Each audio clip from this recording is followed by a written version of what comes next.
शिवाजी महाराज की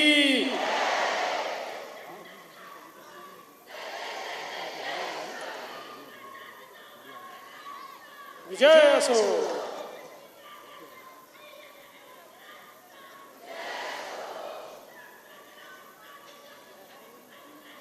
विजय असो। विजय असो। हा खरा नारी शक्तीचा आवाज आहे।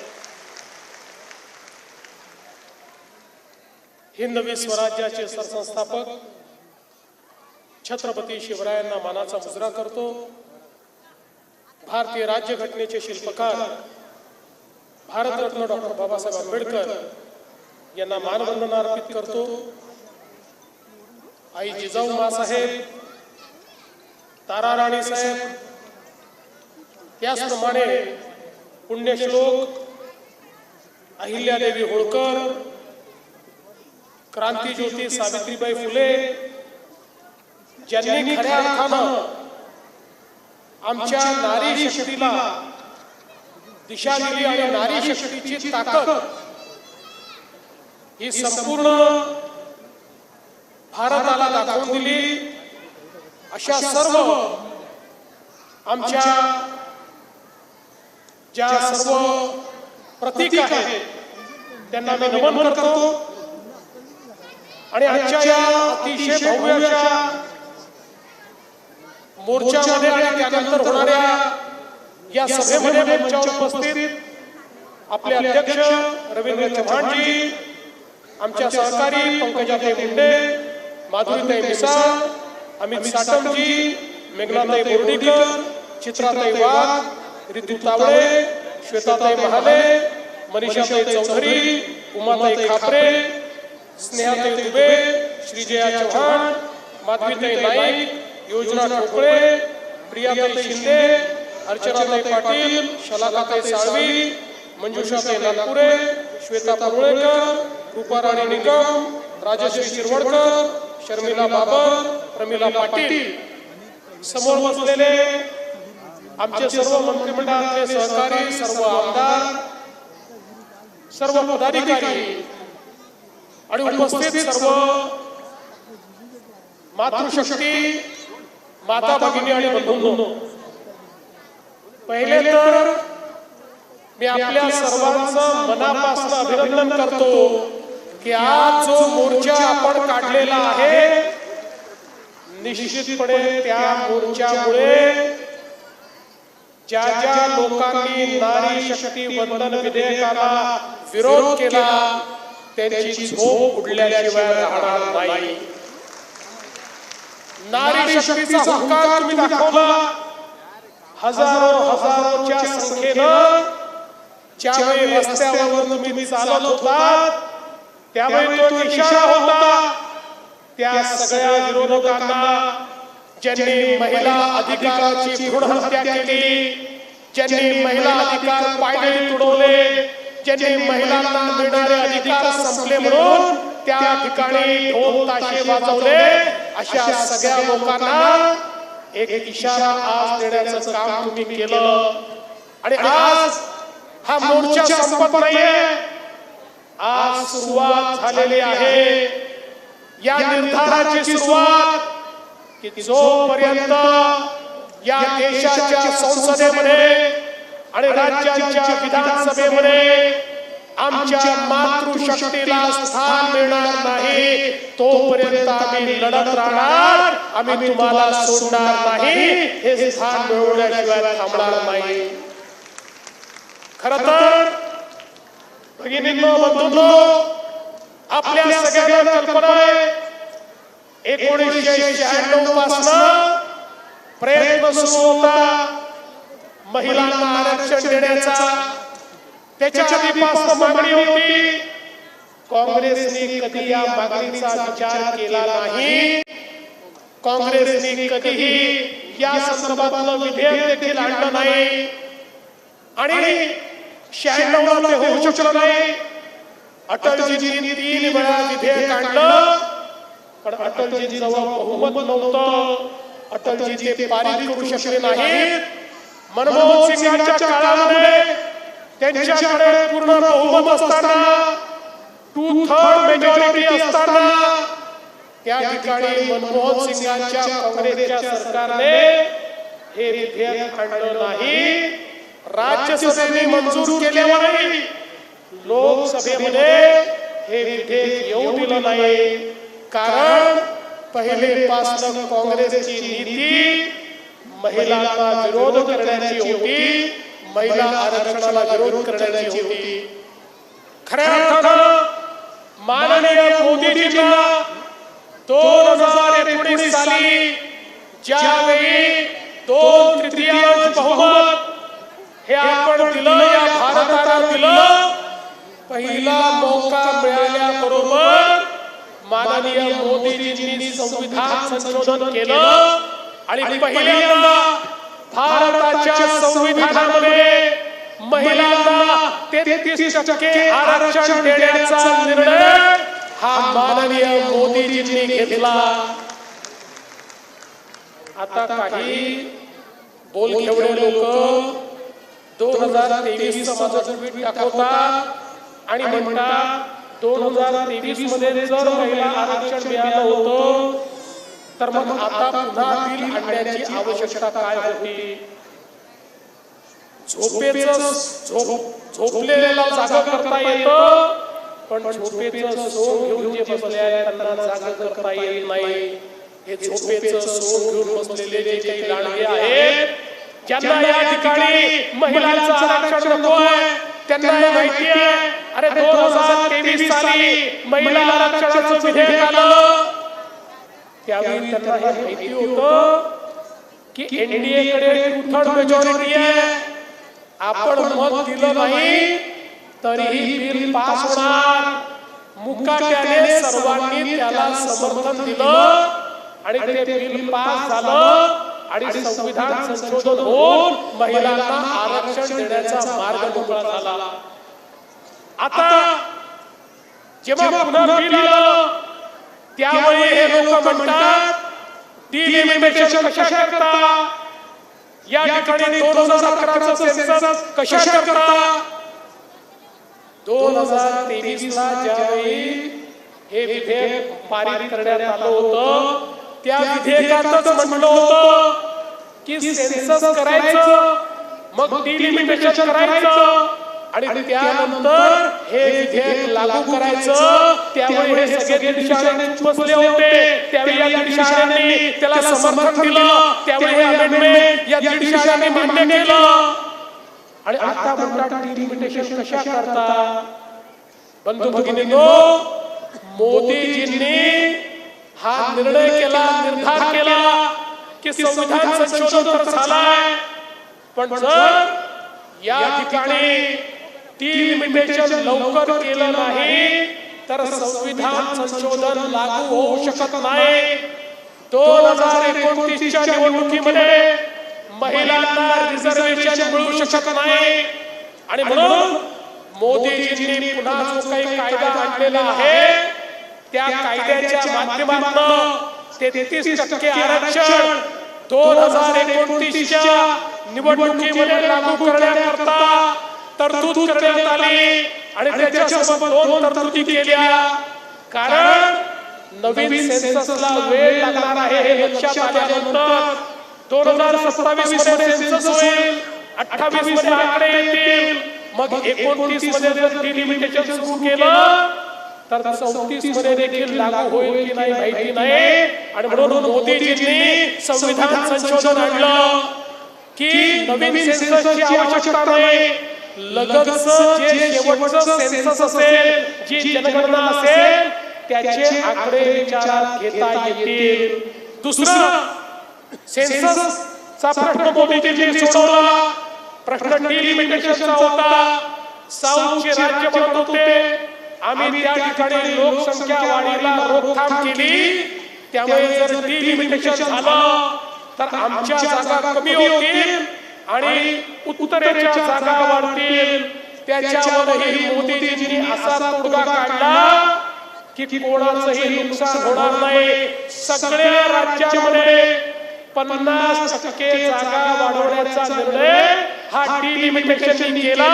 त्यामुळे साऊथची जी राज्य आहेत या राज्यांना लोकसभेमध्ये 23.67% एवढं जे रिप्रेझेंटेशन होतं ते आता ही डिलिमिटेशन नंतर 23.67 ऐवजी 23.87% होत होतं. म्हणजे ते कुठेच कमी होत नव्हतं. कुठल्याच राज्याचं संसदेमधलं रिप्रेझेंटेशन कमी होणार नाही अशा प्रकारचा निर्णय केला.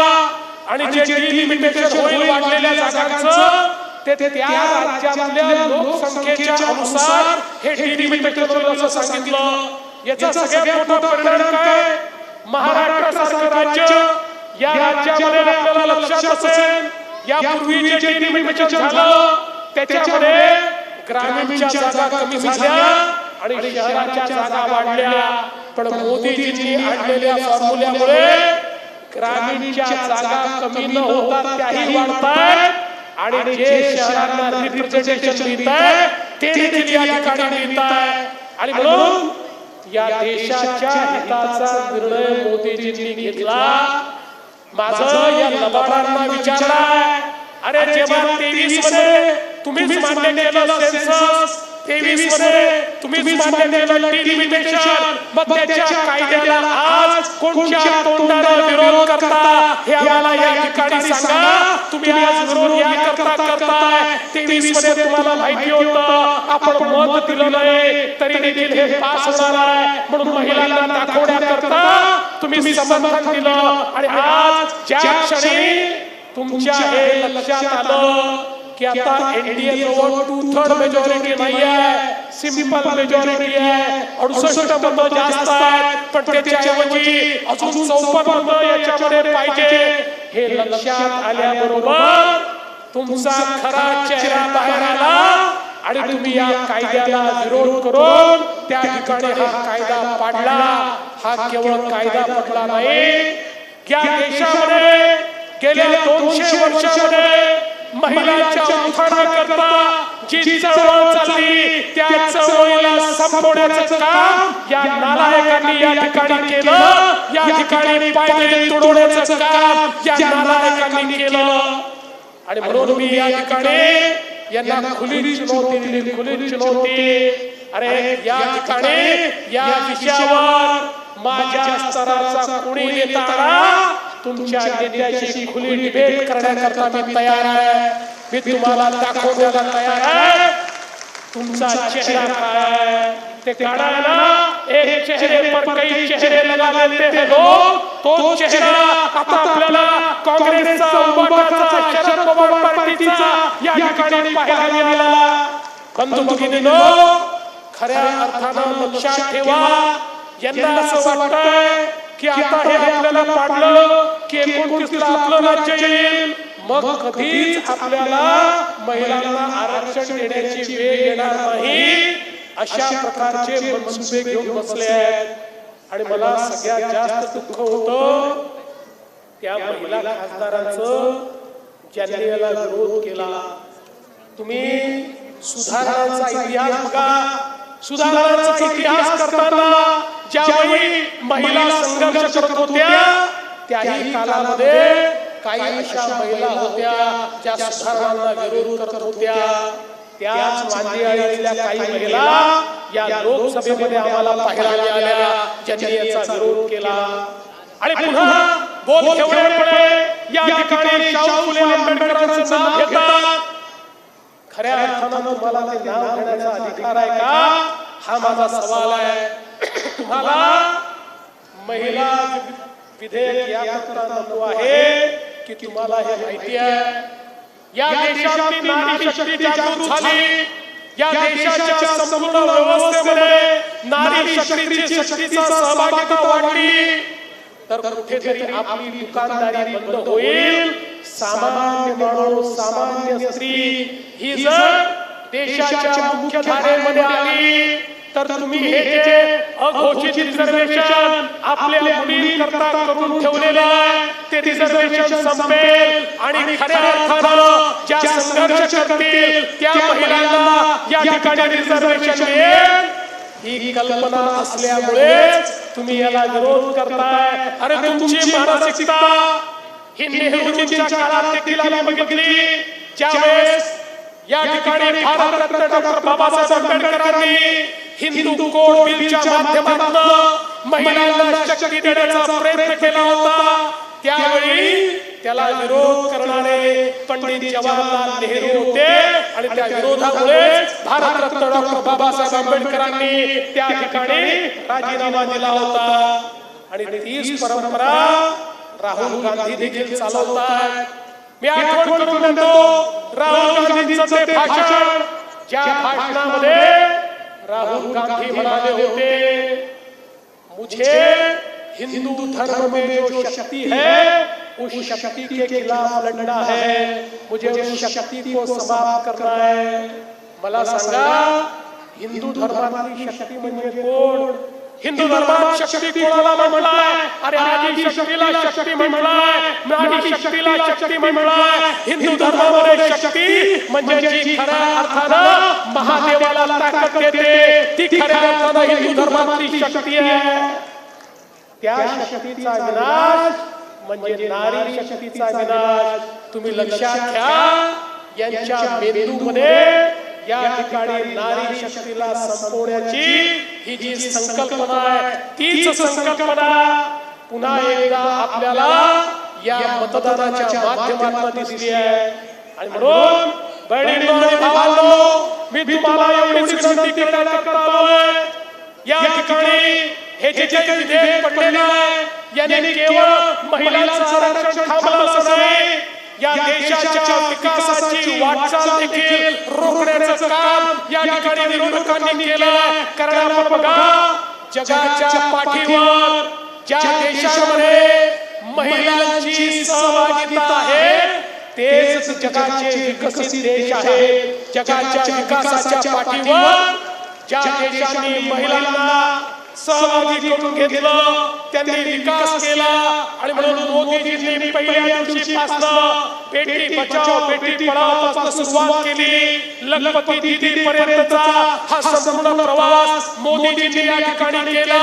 आणि त्या माध्यमातून शेवटी महिलांकरता राजकीय नेतृत्व मिळालं पाहिजे, या दृष्टीने ही आरक्षणाची संपूर्ण व्यवस्था उभी केली. आज आपल्या संसदेमध्ये 73 महिला खासदार आहे.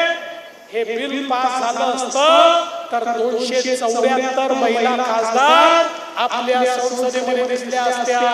आणि केवळ त्यांच्यामध्ये वाढ झाली असती असं नाही, तर आमच्या शेड्यूल कास्ट, शेड्यूल ट्राईब, आदिवासी महिलांना संधी मिळाली असती. मोठ्या प्रमाणात त्या ठिकाणी आदिवासी आमच्या महिला खासदार झाल्या असत्या. अनुसूचित जातीच्या आमच्या महिला यांच्या संख्येमध्ये देखील या ठिकाणी वाढ झाली असती. पण खऱ्या अर्थानं यांना ती वाढ होऊ द्यायची नव्हती. हे दलित विरोधी, आदिवासी विरोधी आणि या ठिकाणी संविधान विरोधी अशा प्रकारचा यांचा चेहरा हा या ठिकाणी ओपन झालेला आहे. आणि म्हणून तुम्हाला एवढीच विनंती करण्याकरता आलो आहे, एक मोर्चा काढून जर शांत बसलो तर आपल्याला येणाऱ्या पिढ्या माफ करणार नाही.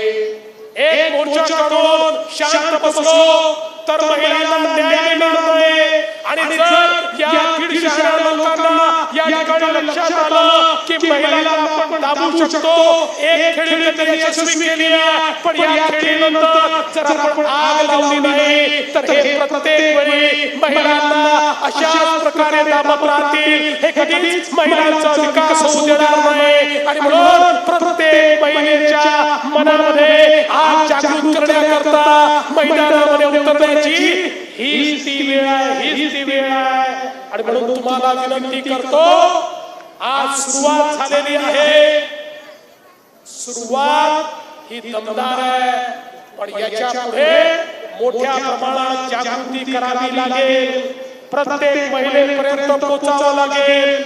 1 कोटी महिलांच्या सह्या या ठिकाणी जमा करून राहुल गांधी आणि त्यांचे चट्टे बट्टे यांच्या थोबाडावर त्या ठिकाणी मारावे लागतील आणि सांगावं लागेल राहुल गांधी, उद्धव ठाकरे आणि पवार साहेब नारी शक्तीची ताकद लाडक्या बहिणींच्या माध्यमातून तुम्ही पाहिली आहे। एकदा बहिणी संघटित झाल्या तर तुम्हाला विरोधी पक्ष नेता बनवण्या इतक्या देखील जागा देत नाही। आणि आता तर तुम्ही खऱ्या अर्थानं आमच्या बहिणींना या ठिकाणी अशा प्रकारे घायल केलेला आहे, अशा प्रकारे त्यांच्यावर वार केलेला आहे की आता बहिणी थांबणार नाही। आता ही लढाई त्याच दिवशी पूर्ण होईल ज्या दिवशी भारताच्या संसदेमध्ये मोदीजींच्या नेतृत्वात 33% महिला खासदार आणि महाराष्ट्राच्या विधानसभेमध्ये यांच्या नाकावर टिचून 33% महिला आमदार आम्ही निवडून देऊ। त्याच दिवशी लढाई आम्ही समाप्त करू हा विश्वास व्यक्त करतो आणि माझं बोलणं संपवतो। धन्यवाद। जय हिंद, जय महाराष्ट्र।